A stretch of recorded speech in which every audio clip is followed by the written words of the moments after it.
এদের অনেকেই আবার অপরাধে জড়িয়ে পড়ছে, কেউ কেউ দেশ ছাড়ছে। ঢাকা মহানগর মুখ্য হাকিম আদালতের তথ্যানুযায়ী গত 5 বছরে জেএমবি সহ বিভিন্ন জঙ্গি সংগঠনের প্রায় 500 সদস্য জামিন পেয়েছে। আর ঢাকা মহানগর পুলিশ বলছে গত 11 মাসে জঙ্গি সংগঠনের সদস্যদের বিরুদ্ধে 44টি মামলা ও 122 জন সদস্যকে গ্রেপ্তার করা হয়েছে। আনিসুর রহমানের বিশেষ প্রতিবেদন।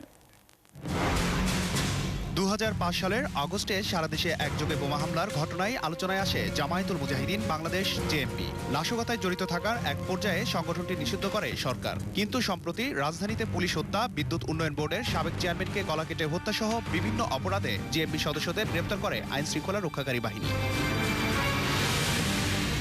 জেএমবি সদস্যদের অনেকে জামিনে ছাড়া পেয়ে আবারও অপরাধে জড়িয়ে পড়ছে। 2005 সালে চট্টগ্রামে বোমা হামলার ঘটনায় জড়িত থাকায় সংগঠনটির নেতা তরিকুল ইসলামকে গ্রেপ্তার করে পুলিশ। 2 বছর আগে জামিনে ছাড়া পায় সে। গত অক্টোবরে রাজধানীতে বিদ্যুৎ উন্নয়ন বোর্ডের সাবেক চেয়ারম্যান খিজির খানকে হত্যার ঘটনায় আবারও গ্রেপ্তার হয় তরিকুল। হত্যাকাণ্ডে জড়িত থাকার কথা আদালতে স্বীকারও করে সে। জামিনে ছাড়া পাওয়ার পর জেএমবি সদস্যদের সংগঠিত হওয়ার অভিযোগ পুরনো। জামিন হওয়ার পরে আবার ওরা এই কাজই করে। আমার কথা হলো যে ওরা ফিরে জামিন না পায়, জঙ্গিবাদদের একবারে হত্যা করে আলাপ। সৌদির মতন, সৌদি যেমন অপরাধীরে ধরলে একবারে কতল, এইভাবে কতল করে আলাপ। এদের কোনো জামিন নেই আর আজত নাই। সম্প্রতি জামিনে মুক্ত 2 জেএমবি সদস্য সংগঠনের বর্তমান অবস্থা সম্পর্কে জানান দীপ্ত টিভিকে। বের হওয়ার পর এখন বাসায় এসেও শান্তি নেই।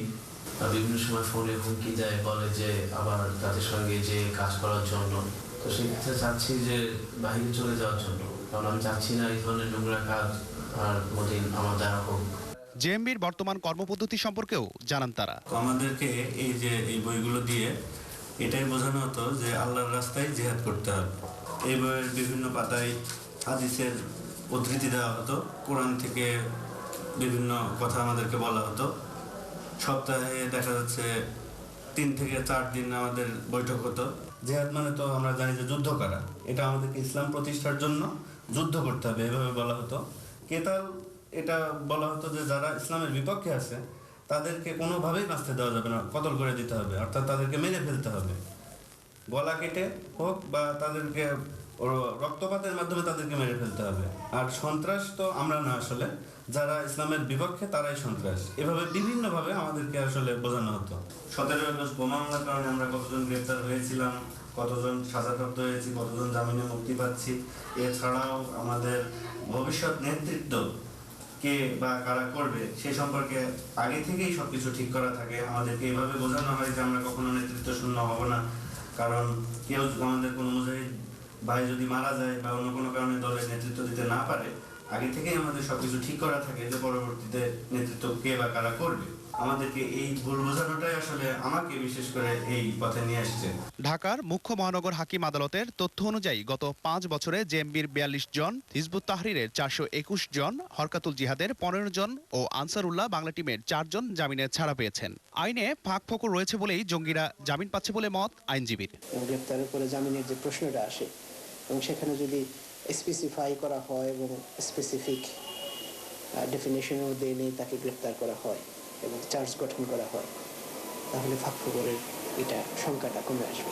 জঙ্গিদের জামিন অযোগ্য ধারায় বিচার করা প্রয়োজন বলে মনে করেন অপরাধ বিজ্ঞানী অধ্যাপক জিয়া রহমান। এই জঙ্গি তৎপরতার সাথে যারা যুক্ত তাদের অ্যাক্টিভিটিস যদি রিয়েলি ধরা পড়ে ঠিক মতো, তাহলে সেগুলো প্রথমত তাদেরকে দ্রুততার সাথে বিচার করা উচিত এবং দ্বিতীয়ত হচ্ছে তাদেরকে জামিন অযোগ্য এই জাতীয় আইনের আওতায় আনা উচিত। ঢাকা মহানগর পুলিশের যুগ্ম কমিশনার জানান, গত বছরের জানুয়ারি থেকে নভেম্বর পর্যন্ত জেএমবি সহ বিভিন্ন জঙ্গি সংগঠনের সদস্যদের বিরুদ্ধে 44টি মামলা ও 122 জন সদস্যকে গ্রেপ্তার করেছেন তারা। 2005-6 সালে তারা ব্যাপক সংখ্যায় গ্রেপ্তার হয়েছে।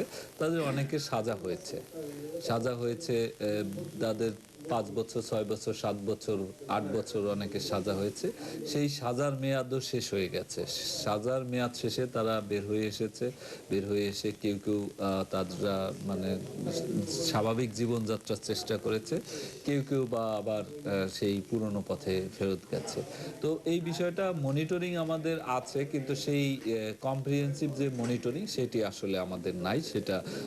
সেটা আসলে ঘাটতি আমাদের অবশ্যই রয়েছে, কেননা এইটার জন্য শুধুমাত্র এই বিষয় মনিটরিং করা বা এই জঙ্গিদের নিয়ে কাজ করার জন্য বাংলাদেশ পুলিশের কোনো ডেডিকেটেড ইউনিট আসলে নাই। তিনি বলেন, পুলিশের একার পক্ষে জঙ্গিদের দমন সম্ভব নয়, এজন্য সবাইকে সচেতন হতে হবে। আনিসুর রহমান, দীপ্ত সংবাদ, ঢাকা।